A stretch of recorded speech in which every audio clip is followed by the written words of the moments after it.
आज के समय में जगह जगह रेस्टोरेंट खुल गए हैं जिन्हें थीम बेस्ड रेस्टोरेंट कहा जाता है।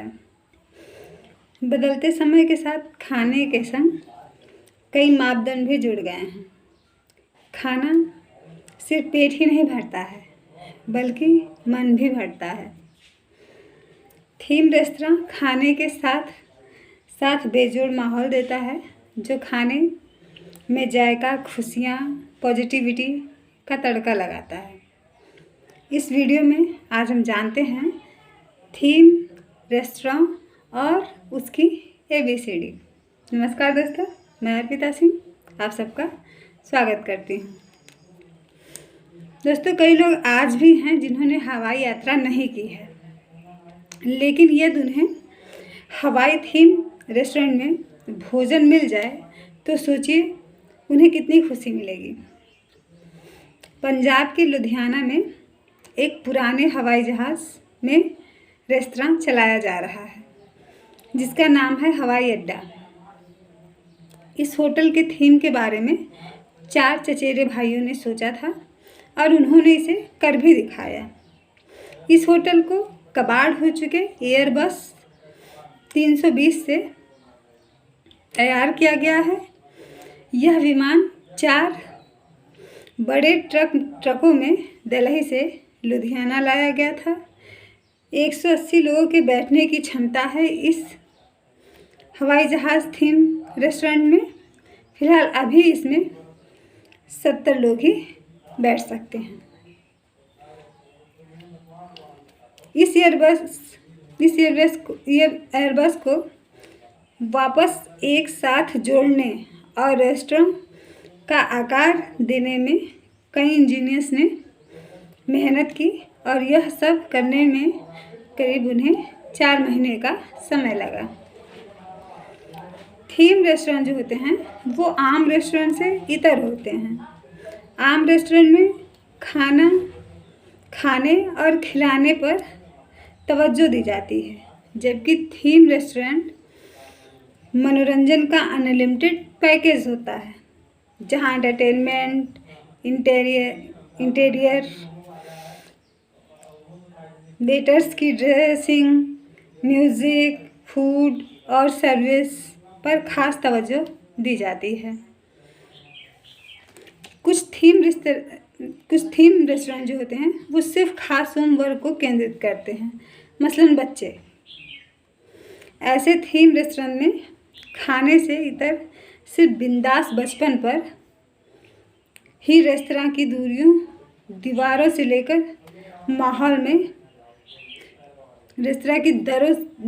लेकर माहौल के केंद्र में रहता है।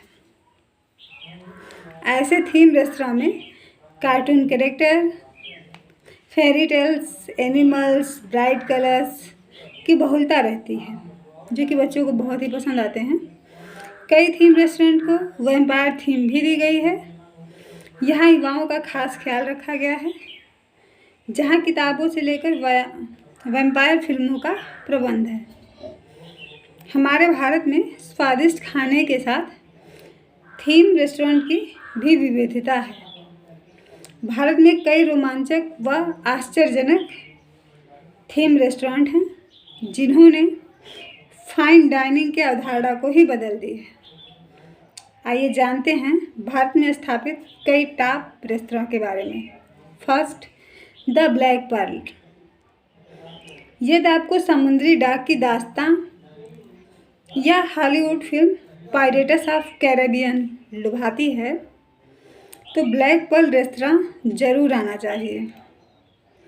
बेंगलुरु के इस रेस्तरां को वैसा लुक देने के लिए वुडन फ्लोरिंग से लेकर मूढ़ी व टेढ़ी कुर्सियों, खोपड़ी, एक आँख वाले पुतले से इसे डेकोरेट किया गया है।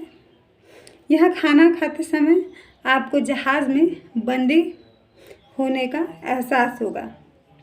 इस रेस्टोरेंट में मेन कोर्स में कैरेबियन खाना परोसा जाता है। सेकेंड नंबर पे है कैदी किचन, एक ऐसा रेस्टोरेंट जिसकी थीम जेल है। यहाँ मेहमानों को के ग्रुप को एक सेल आवंटित की जाती है। साथ ही कैदी की ड्रेस भी पहनने का विकल्प दिया जाता है। यहाँ खाना कैदी की ड्रेस में परोसते हैं। जो वेटर होते हैं वो कैदी के ड्रेस में होते हैं। रेस्तरां की थीम इतनी हटकर है कि लोग दूसरे शहरों से इसे देखने आते हैं। चेन्नई स्थित इस रेस्तरां में ग्लोबल डिशेस परोसी जाती है। Third number, the bar stock exchange. इस रेस्तरां में कीमतों में उतार चढ़ाव शेयर मार्केट की तरह होता है। मुंबई स्थित the bar stock exchange restaurant में का लुक ही नहीं बल्कि सभी ड्रिंक्स की कीमतों में अप डाउन देखा जा सकता है। यह कीमतों में उछाल और गिरावट ड्रिंक की डिमांड पर निर्भर करता है। अब आते हैं फॉर्टेज द गैलेक्सी होटल। क्रिकेट प्रेमियों के लिए यह एक स्वर्ग है। यह क्रिकेट थीम बेस्ड होटल, यहाँ कुर्सियाँ cricket gloves theme based gloves जैसी होती हैं। ड्रिंक्स का नाम क्रिकेट के हर पहलू पर रखा गया है। गुरुग्राम स्थित यह होटल लाइव क्रिकेट देखने की एक बेहतरीन जगह है। USFO मुंबई स्थित घूमने वाला यह रेस्टोरेंट अंतरिक्ष यान में मौजूदगी का एहसास दिलाता है।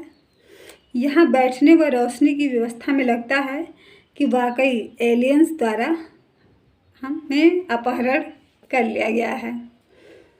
चोखी दाढ़ी।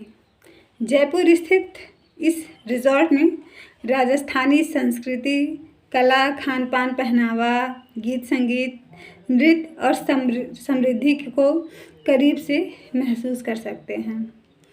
यहाँ राजस्थानी लोक नृत्य एवं जो वहाँ का एक पारंपरिक कठपुतली नाच है उसका भी आनंद लिया जा सकता है। राजस्थानी गांव की थीम पर बने इस रिजॉर्ट को गांव के चित्रों, बड़ी ठड़ी कला के साथ सजाया गया है। यह राजस्थानी आतिथ्य का आनंद लेने का आदर्श स्थल है। गुफा। बेंगलुरु स्थित इस रेस्तरां में घूमते ही आप अपने शहर से दूर अंडरवर्ल्ड की गुफा में होने का अनुभव करेंगे। इस रेस्तरां का लुक गुफा जैसा है। यहाँ अफगानी और भारतीय व्यंजन परोसे जाते हैं। रेस्तरां के कर्मचारियों की शैली भी मुख्य आकर्षक का केंद्र है। ढाबा। दिल्ली के प्रसिद्ध औरंगजेब रोड पर ग्लोरियस होटल के अंदर प्रतिष्ठित ढाबा स्थापित करने के 30 साल बाद मूल ढाबा को अब एक नए रूप में पेश किया गया है। पंजाबी स्टाइल और हाईवे थीम पर बेस्ड नेहरू प्लेस स्थित रेस्टोरेंट ढाबा ESTD खूब मज़ेदार है। इस रेस्टोरेंट को हाईवे के ढाबों की तरह देहाती टच दिया गया है, जिसमें खाटनुमा कुर्सी है और दीवारों पर रंग बिरंगे वॉलपेपर उसे वैसा ही लुक देते हैं। यहाँ खाना खाते खाते बॉलीवुड गानों का भी लुत्फ उठा सकते हैं। इस रेस्तरां में खाने को 3 भागों में बांटा गया है। तवा तंदूर पटियाला। यहाँ का बाल्टी मीट बहुत ही स्वादिष्ट होता है और तवा पुलाव के दीवाने भी कम नहीं हैं। यहाँ मिलने वाले पनीर टकाटक के क्या कहने हैं। इसे देखकर किसी के भी मुंह में पानी आ सकता है। इस ढाबे की जिम्मेदारी है एज्योर हॉस्पिटैलिटी के निदेशक राहुल खन्ना और कबीर सूरी पर। रोबोट। चेन्नई के ओल्ड महाबलीपुरम रोड पर एक ऐसा रेस्टोरेंट है जहां रोबोट्स को नौकरी पर रखा गया है। भारत में यह अपनी तरह का पहला रेस्टोरेंट है, मतलब रोबोट थीम वाला पहला रेस्टोरेंट है। रोबोट थीम वाले इस होटल के पीछे कार्तिक कन्नन और वेंकटेश राजेंद्रन का आइडिया है। इस होटल की हर एक टेबल पर एक टैबलेट लगा हुआ है, जिसका इस्तेमाल कर ग्राहक अपना ऑर्डर दे सकते हैं। जब ऑर्डर तैयार हो जाएगा तो रोबोट वेटर्स आपके पास आएंगे और खाना सर्व करेंगे। यहाँ के मेनू में चाइनीज और थाई खाने ही प्रमुख तौर पर शामिल हैं।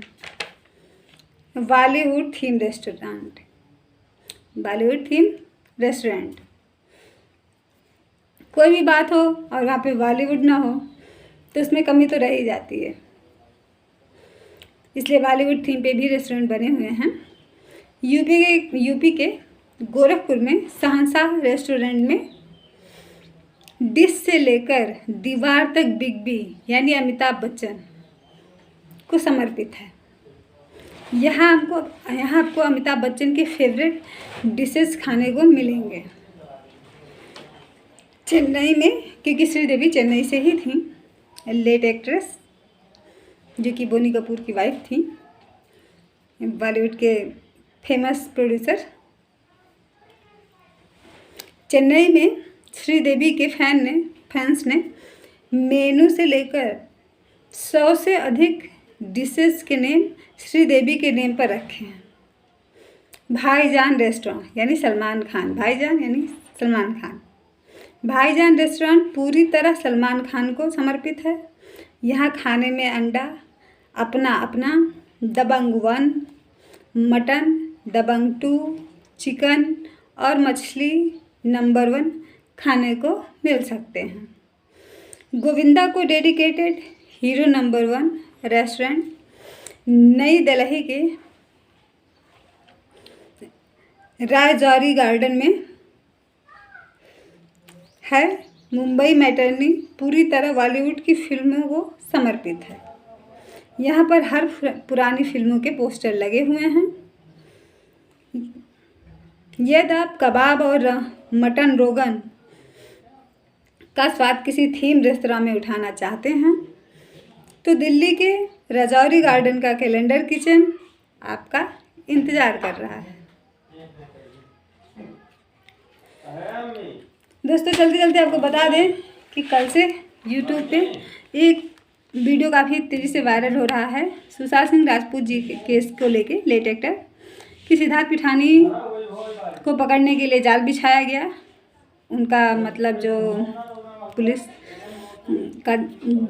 के पास थे पूछताछ के लिए जिन्हें रखा गया था वो ख़त्म हो चुका है, इसलिए अब उन्हें जेल भेजा जा सकता है। लेकिन इसका ये मतलब नहीं है कि हाँ सुशांत सिंह राजपूत के जो असली गुनहगार हैं वो पकड़े गए हैं, क्योंकि एनसीबी के चीफ ने ये कहा कि सिद्धार्थ पिठानी को पकड़ने के लिए जाल बिछाया गया था। जबकि हम सभी जानते हैं कि सिद्धार्थ पिठानी जब से एसएसआर की मौत हुई वो हमेशा पुलिस के कांटेक्ट में रहे। उन्होंने कभी भी कोई हेयरिंग मिस नहीं करी है, चाहे वो ईडी का रहा हो यानी कि प्रवर्तन निदेशालय का, या फिर सीबीआई का, या फिर एनसीबी का। वो हैदराबाद अपनी बहन के यहाँ जब गए थे तो भी वो पुलिस के कांटेक्ट में थे, तो यहाँ उन्हें पकड़ने के लिए जाल बिछाने की कोई वजह नहीं थी। कहीं एनसीबी के चीफ का ये कहना तो नहीं है कि उन्होंने जाल सिद्धार्थ पिठानी को पकड़ने के लिए नहीं, बड़े लोगों को बचाने के लिए किया है। क्योंकि सुशांत सिंह राजपूत के वो 3 पेटेंट आज भी गायब हैं, पता नहीं है। पता क्या नहीं है, दो लोगों ने रजिस्टर्ड भी कर रखा है। फर्स्ट आदित्य ठाकरे जो कोरोना वाला था, और जो गेम का था वो अक्षय कुमार, एक तब भी गायब है। और रही बात सिद्धार्थ पिठानी की, तो जिस लड़की की डेड बॉडी बांद्रा में मिली थी, तो क्या सिद्धार्थ पिठानी ने उसका मर्डर किया था? वो सुशांत के एनजीओ से जुड़ी हुई थी। सुशांत के 3 एनजीओ चल रहे थे दिल्ली में। उसके बाद दिशा सालियान, सुशांत सिंह राजपूत के ग्रुप के 8 लोगों की डेथ हुई। मतलब सुसाइड दिखाया गया बट वो सुसाइड नहीं था।